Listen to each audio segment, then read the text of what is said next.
After your students choose a topic that they are passionate about, it's time to develop appropriate questions.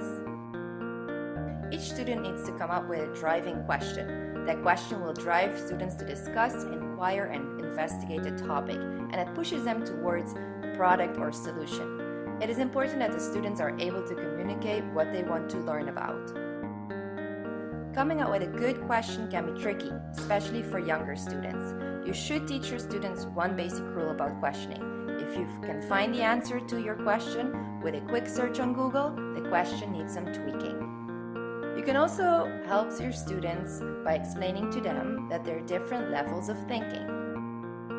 The first level of thinking is that of a robot. A robot asks questions like who, what, when, and where. The second level is thinking like a detective. Detectives ask questions like why, what caused, and what do you think? The third level of thinking is that of a judge. Questions like do you think, how do you know, and would it be better if would be right for this category of questioning. The last and highest level is thinking like an inventor. Inventors ask questions that start with how would you or what would happen if. As you might have noticed, these levels of questioning are related to the Bloom's taxonomy levels. You could use a graphic organizer with possible questions to help model generating questions. You could link those examples questions to the certain contact area your students are studying at that time. Using that approach, as well as consistent feedback to students, should help your students generate higher level thinking questions more independently. Here are some example questions for generating lower level thinking questions.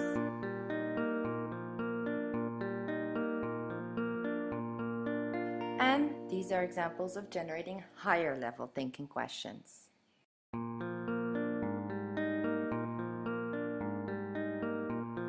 After your students have come up with several questions, they choose the one that is best for their project.